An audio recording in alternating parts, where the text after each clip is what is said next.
to.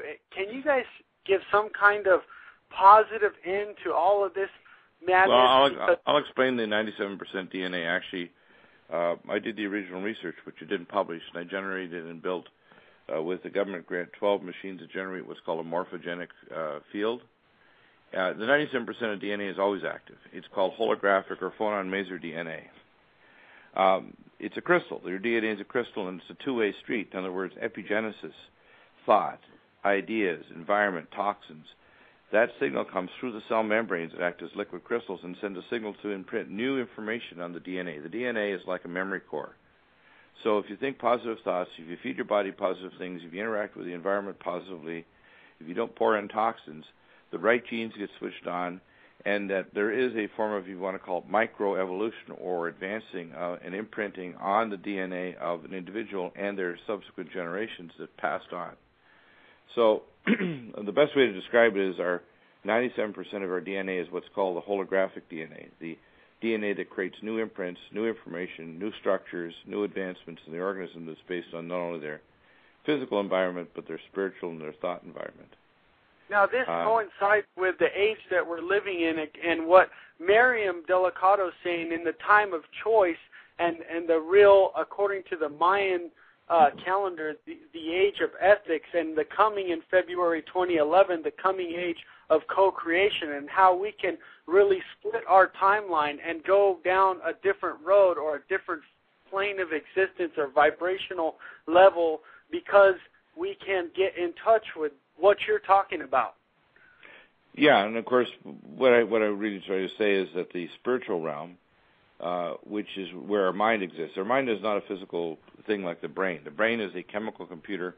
I refer to the body as a bone suit, and the brain and the central nervous system, peripheral nervous system, as sensory, if you want to call it, a sensory machine to connect our spirit, which is an astral body, our astral being, our mind, which exists in the higher seven-dimensional planes, that's beyond space-time.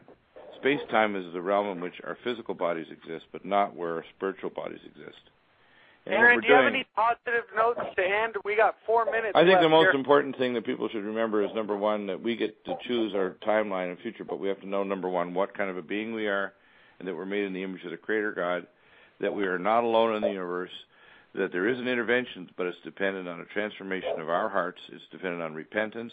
It's depending on becoming active. It's depending on getting angry, but doing no sin. In other words, don't do evil, do good, connect with each other, connect with the world, and realize that there's very great good and very great evil, and we're caught in the galactic and cosmic war, and we will win, but it will require a transformation of our hearts first, and then we will not be consumed by our technology.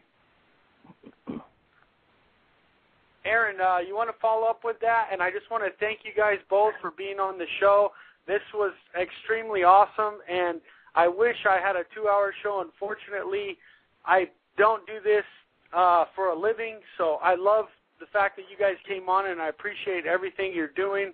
And I just want to go out by saying thank you. I'm going to leave it to Aaron, and you got like a minute and a half left, Aaron, and then we're off the show. But thank you guys so much. You're welcome. Thanks for having me. And I'll just say, really great words by Dr. Deagle, what he just said about that. Absolutely, we're going to win. It's just a matter of how soon or when, but I just know it's going to happen. Now, let me just add this real quick. People like me that were in the Super Soldier program, we're given a food, and that food is fear and hate. That fear and hate is what drives us. It's what makes us what we are. And for the longest time, even when I was set away side, I lived off of fear and hate. I have since then turned myself around to where even if someone bumps into me or if I find myself getting mad on the road, all I do is I send love back to them.